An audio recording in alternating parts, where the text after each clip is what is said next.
Dunyoda o'zida Allohga muhabbat qo'yib, Allohga oshiq bo'lib yashayotgan odamni qarang-da agar bo'lsa hayotingizda. Mana sahobalar bo'lgan ekan. Hech narsasi yo'q bo'lsa ham zo'r yashayvergan ekan. Afif bo'lgan ekan, birovga dardni aytib ming'illamagan ekan. Chunki asosiy narsani topgan ekan. Allohga oshiq bo'lgan ekan, Allohga muhabbat qo'ygan ekan. Mana endi birodarlar 40 daqiqadan o'tib qolibdi. Sizlar uchun tayyorlab qo'ygan qissani mana oxirgisi. Ana shu jannatga oshiq bo'lgan, oxiratdagi uyini vatanda bilgan kishilarning hayotidan bir lavhani gapirib beramiz inshaalloh. Bismillahirrohmanirrohim. Abu Qudoma Shomiy tarixda o'tgan ulug' insonlardan, olimlardan, Alloh yo'lida jihodda umrini o'tkazgan kishilardan. Rasululloh sollallohu alayhi vasallamda masjidda o'tirganlarda bir to'p kishilar kelib, "Ey Abu Qudoma, siz juda ko'p g'azotlarda, juda ko'p janglarda ishtirok etgansiz. Mana shu g'azotlarda ko'rgan eng sizni qoyil qoldirgan bir qissani gapirib bermaysizmi?" deganda u kishi labbay deb javob berdi. Madina atrofidagi ba'zi Ruqqa degan shaharlarga biriga kirdimda, tuya olmoqchi bo'ldim. Alloh yo'lida jihad qilishlik uchun, yuklarni yuklashlik uchun tuya olmoqchi bo'lib kirgan paytimda va masjidga borib, odamlarni Alloh yo'lida jihad qilishlikka rag'batlantirdi, da'vat qildi va o'zini o'tirgan hujrasiga borib o'tirganda bir ayol kishi kelib chaqirdi. "Abu Qudoma, sizmisiz?" dedi. "Ha, men" dedi. Har ayol kishi yuzini to'sgan holatda keldi va aytdiki, "Siz odamlarni Allohning yo'lida jihodga da'vat qilyapsiz ekan va ularni mana shu narsaga shijoatlantiryapsiz ekan. Men ayol kishiman. Alloh menga hech qaysi ayollarga bermagan chiroyli bir sochni ato etdi. Alloh yo'lida infoq qiladigan boshqa narsam yo'qligidan Alloh yo'lidagi g'oziylarga bir yordam bo'lsin deb sochimni qirqib, undan bir ip to'qidim. Shuni oling, Alloh yo'lida sizga bir asqatar. Shoyat Alloh yo'lida unga bir chang tegsa, Alloh taolo shu tufayli meni gunohlarimni kechirib jannatga kirgizsa. Men deydi beva tul xotinman deydi. Erim va og'a-inilarim Alloh yo'lida shahid bo'lishgan. Bir dona o'g'lim bor deydi. O'g'limni qo'shib bermoqchi edim, 15 ga kirgan o'g'lim deydi. Lekin safarga ketib qoldi. Lekin siz ketib qolgunicha kelib qolsa qo'shib berib yuboraman deydi. Abu Qudoma bu ayol kishining tazg'iyasini ko'rib hayron bo'ldi. Ipni oluvdi, hali aytdiki, ko'zimni oldida birorta bir idishingizga solib qo'ying, esingizdan chiqib qolib ketmasin. Ko'zini oldida olib bordi, tuyaga ortadigan qopiga solib qo'ydi, hay ayol kishi chiqib ketdi. "Ey Abu Qudoma, mana erim vafot etgan, o'g'lim bor" dedi. 15 ga kirgan dedi. Qur'on tilovatini zo'r o'rgangan. Chavandozlikda, kamon otishlikda zo'r biladi. Qoyim tunlarda, kunduzlar ro'zador, yoshi 15 ga kirganda safarlarga uchun sizga qo'shib bera olmayapman. Agar bo'lganida sizga qo'shib berardim va Allohning yo'lida hadiya qildim bu bolamni dedi. Sabot qarang, eri aka-ukalari ketibdi, endi o'g'lini ham qori bo'lgan, olim bo'lgan, so'im bo'lgan bolasini Alloh yo'lida hadiya qilyapti. Abu Qudoma ana shu ipni oldi va birodarlar ertasi kuni yo'lga chiqqanda, shaharning chetiga chiqqan paytda orqasidan bir yigit chavandoz, "Ey Abu Qudoma, shoshilmang, to'xtab turing" deganicha ot choptirib kelar edi. Abu Qudoma birodarlariga, "Sizlar yurib turinglar, men qarachi kim ekan" deydi. Haligi otliq keldida, yuzi to'silgan edi, keldi va otdan tushib, meni quchoqlab bag'riga bosib, "Siz bilan safarga chiqishlikdan meni mahrum qilgan Allohga hamdlar bo'lsin. Meni noumid qilib qaytarmadi. Alhamdulillah sizga yetib keldim" dedi. Shunda Abu Qudoma, "Birodar, siz kim bo'lasiz? Sizni tanimayapman. Yuzingizdagi pardangizni olsangiz" dedi. Yuzdagi niqobini oldi. Va yuzi ana shu 14 kunlik Badr kechasidagi oydek to'lgan, yuzida yaxshi inson ekanligini alomatlar ko'rib turgan 15 ga kirgan yigit edi deydi. Aytdi, "Meni tanimayapsizmi?" dedi. Abu Qudoma aytdi, "Yo'q, tanimayapman" desa aytdiki, "Men" dedi, "soch bergan, ana shu ip bergan ayolning o'g'liman" dedi. "Otang bormi?" dedi. "Otam Alloh dedi shahid bo'lgan" dedi. "Onang-chi?" dedi. "Onam bor" dedi. "Onangni rozi qilgin" dedi. "Onam o'sha ipni bergan ayol" dedi. "Va meni" dedi. "Meni, ey Abu Qudoma, uydan chiqarayotib aytdiki, o'g'lim, otalaringiz oldiga shoshiling.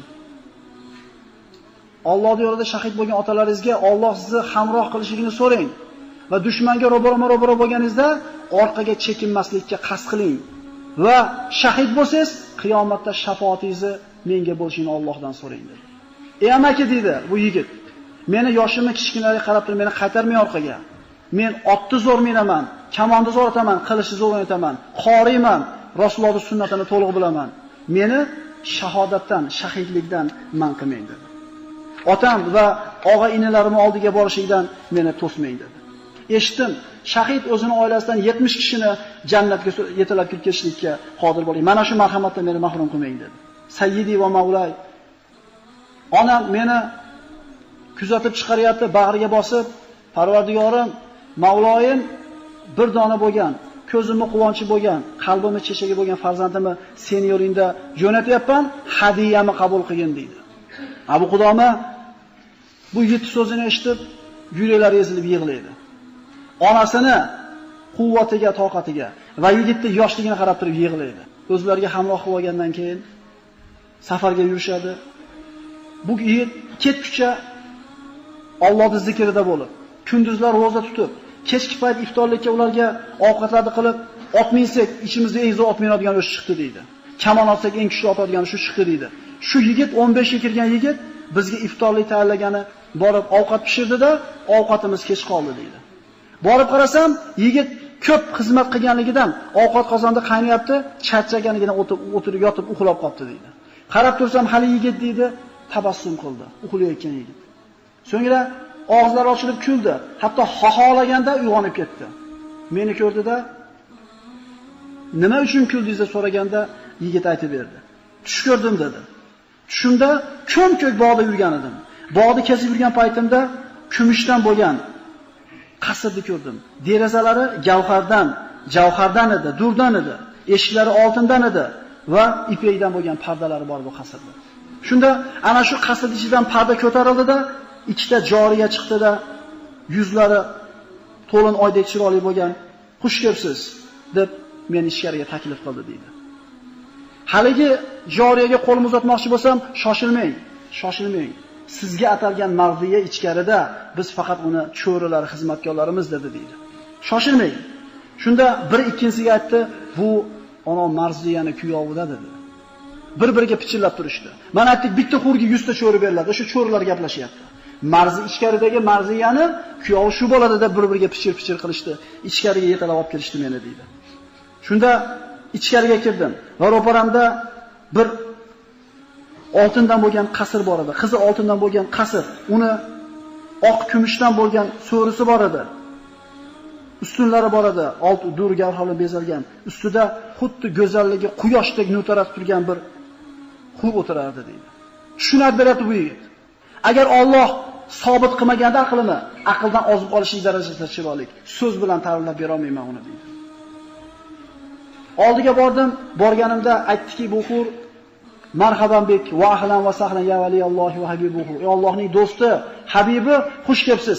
Men siz uchunman, siz men uchunsiz. Uni qo'limga cho'zib bag'rimga bosmoqchi bo'lgan paytimda Allohga qasam, ey Allohning do'sti, siz uchun bunday xunuk ish yarashmaydi. Siz bilan uchrashuvimiz ertaga peshinda dedi. Shunda xursand bo'lib, kulganda uyg'onib ketadi. Birodarlar, bu rivoyat emas bu. Abu Qudoma, ey habibim, juda yaxshi narsani ko'ribsiz. Inshaalloh bu yaxshilik dedi. Va tong otganda dushman bizga hujum qildi. Biz hali o'zimizni epaqaga keltirgunimizcha hali yigit otini mindida ularchiga qarab kirib ketdi. Bir qanchasini o'ldirib ular orasiga kirganda orqasidan ot choptirib kirdim va otidan ushlab tashqariga tortdim. Bolam, sen yoshsan, urushda makr hilasini bilmaysan, ichkariga tortib turib seni shahid qilishadi. Qayt orqaga deganda u yigit aytadi: "Ey amaki, axir Alloh taolodir. Agar sizlar dushmanga ro'baro kelsanglar, orqalarni qilib qochmanglar degan oyatni eshitmaganmisiz?" deb oyatda gapirib turganda dushman hujum qildi, biz ikkiga bo'lib tashladi. Jang tugab, ikki qo'shin tarqagan paytda yaradorlarni qidirdim. Shu yigitni topishlik maqsadida. Ana shuni eslab yurganda otlarni o'liklarning ostida bir yigit turardi. Ey amaki, Alloh tushimni rost qildi" degan yigitni ko'rdim. Qo'llari singan, yarador bo'lgan, yuzlaridan qon oqqan, loy bo'lib turpoqlar betiga solib kelgan holatda yotardi deydi. Yugurib bordim, turpoqlarini, loylarni ko'ynagim bilan artsam, "Amaki, ko'ynagingiz bilan artmang, o'zimni ko'ynagim bilan arting. Chunki shahid bo'lgan o'g'lini kiyimini qonga belanganini ko'rganda onam ishonadi. Amaki, men sizga kecha aytib bergan xur boshimda turibdi" deydi. Ustunda turibdi, ruhimni chiqishligini kutyapti. Ey Allohning habibi, tezroq chiqing, men mushtoq bo'lib kutib turibman sizni deyapti deydi ustunda. Shunda hali bolaning yuzidagi qonni artib turib aytadi: "Ey bolam" deydi.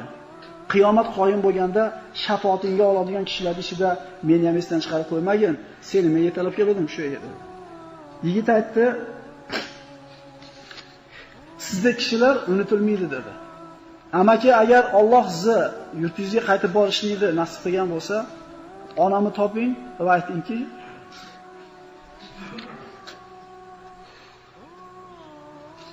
Alloh sizni hadiyangizni qabul qildi.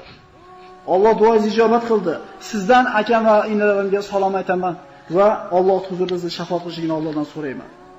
Va uyga borganingizda amaki 10 yashar singlim bor deydi.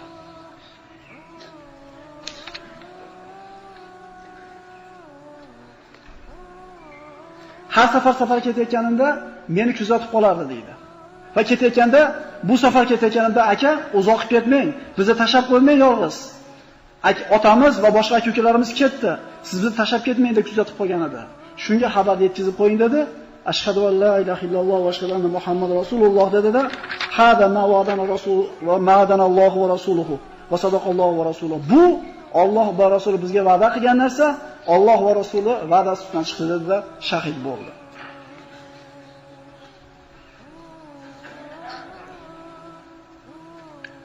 Kiyimlarini oldi bu Qudoma va jihoddan keyin yurtiga qaytib bordi. G'amim deydi, ana shu xonadonni topishligida. Chiqib qarasam, bir 10 yashar qiz kelayotganlardan so'radi deydi. Qayerdan kelyapsizlar? Ha, jihoddan kelyapman. Qaysi yurtdan? Falon yurtdan.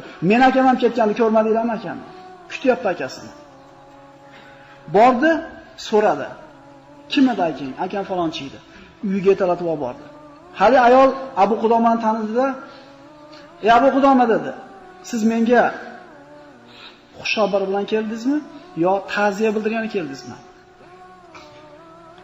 Alloh rahmat qilsin sizni. Xushxabar nima-yu, ta'ziya nima?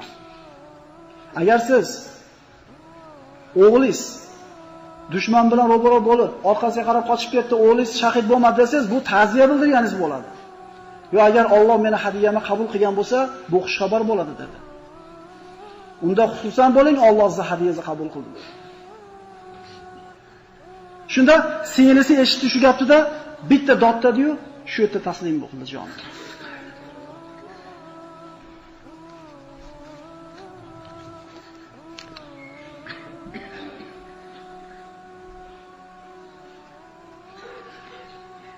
Taslim bo'lishligidan burun qiziga aytdiki, "Aka sizga salom aytdi va Allohga sizni omonat topshirganligini aytdi" deganda eshitdilar, o'sha yerda jon taslim qildi.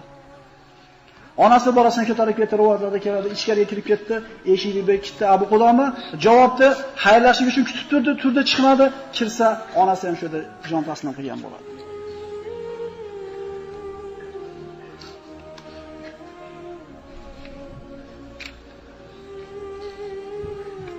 Jannatga oshiqlar shunday bo'lgan ekan, birodarlar. Alloh yo'lida erini, og'aynilarini fido qilgan ayol Allohning bir diydoriga, jannatiga yetishlik uchun bir dona o'g'lini Alloh yo'lida qurbon qilgan ekan. Ya'ni har qanday bir ulug' insonlar orqasida onalari turadi. Onalari qanday tarbiya qilsa, xuddi shunday bo'ladi. Siz bilan biz erkak kishilar ko'chada yuramiz, qonini boqish kerak, ustini qilish kerak deymiz, tarbiyasi bilan beparvo qolamiz. Bomdod yo'qotadigan, peshinini o'qidimi, asrini o'qidimi deydiganlar bu ayollarimiz. Ayollarimiz kim bo'lsa, bizning farzandlarimiz o'sha bo'ladi. Esimizdan chiqmasin. Jannatga oshiqlar shunday bo'lgan ekan. Bir dona bolam qoldi, xizmatini qilsin demagan ekan. Allohning roziligi yetsin, meni nima qilsin? Boqsin demayapti katta bo'lganda. Qariganimda qo'yga shu yegizsin, ha? Sanatoriyalarga olib borsin, maqsadi bo'lmagan ekan bizga o'xshab. Shahid bo'lsin, Allohning huzurida shafaat qilsin, akasi, ota, amakilarning oldiga borsin. Birodarlar, kim nimani orzu qilsa Alloh shunga yetkazar ekan. Biz dunyo matosini qasd qiladigan bo'lsak, Alloh azza va jalla albatta yetkazadi. Agar oxiratni umid qiladigan bo'lsak, unga ham yetkazadi. Dunyo degan Alloh taqdir qilib qo'ygan. Jannatga oshiqlar shunday bo'lgan ekan, birodarlar. Alloh taolodan so'raylik biz ham jannatda, agarchi biz unga loyiq amal qila olmayotgan bo'lsak ham. Abu Qudoma Shomiy qissasi mana shunday iborat, birodarlar. Thank you.